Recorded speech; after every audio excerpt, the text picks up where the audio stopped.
Imagine a map of the world today. You might see Britain as a small island tucked away in the North Atlantic, but less than 150 years ago, Britain controlled 1/4 of the world's landmass and almost 1/3 of its people. This is the story of how the British Empire rose to global dominance and how it eventually crumbled, leaving behind a legacy that continues to shape the modern world. If you look at Britain on a map today, you might think it's just a small country confined to the British Isles, but this small nation once held power over territory spread across the globe, 14 of which still remain under British control, like Gibraltar at the Mediterranean's entrance and the Falkland Islands in the South Atlantic. These territories are all that remain of what was once the largest empire the world had ever seen. The British Empire wasn't just an empire, it was the empire, the one on which the sun never set. How did a nation this small rise to such extraordinary power? The answer takes us back over 1,000 years. Long before the British Empire became a force to be reckoned with, it was England that was making waves. Throughout the medieval period, England expanded its control over Wales and parts of Ireland. However, to the north, Scotland held firm, fiercely maintaining its independence from its southern neighbor. It wasn't until the 1600s that things began to shift. Queen Elizabeth encouraged explorers like Sir Francis Drake to sail into uncharted waters and claim new lands in the name of England. But many early efforts, such as the failed Roanoke colony in North America, were disastrous. Still, England's ambitions persisted, and with the birth of the East India Company in 1600, Britain's real expansion began. By the early 17th century, the English and Scottish crowns united under King James VI of Scotland, who became James I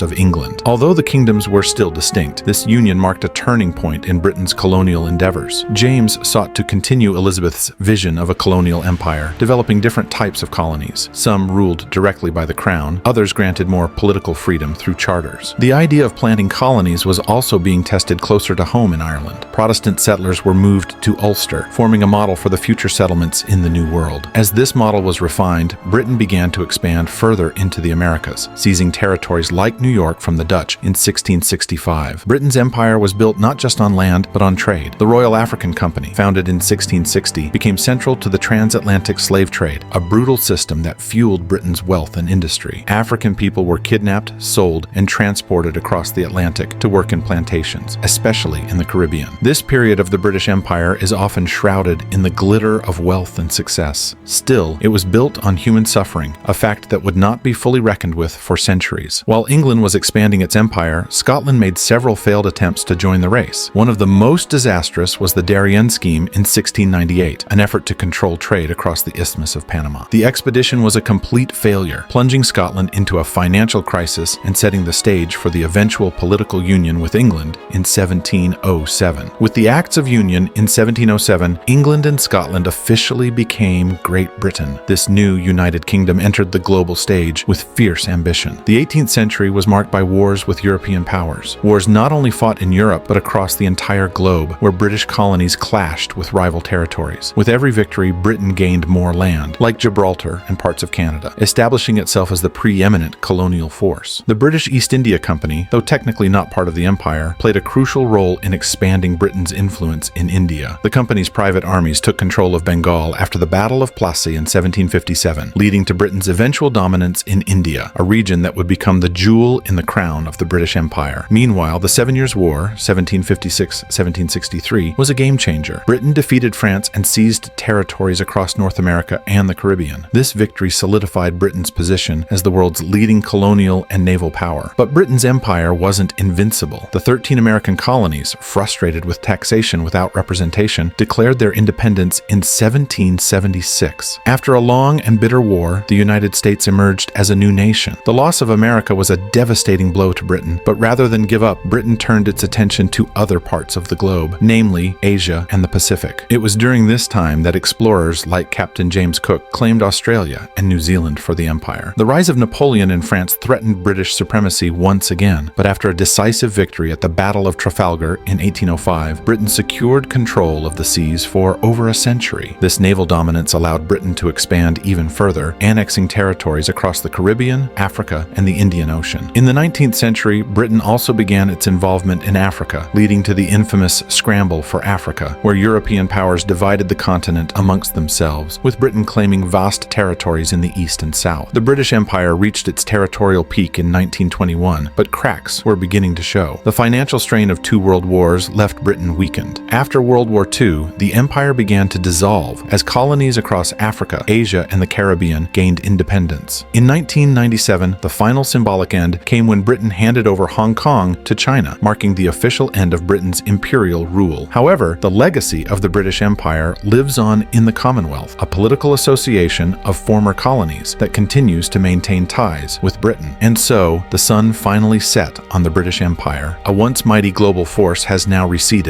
leaving behind a legacy both admired and criticized. But while the empire is gone, its impact on world history, culture, and politics remains undeniable. Thank you for joining us on this journey through history. If you found this video informative, don't forget to like, share, and subscribe for more deep dives into the past.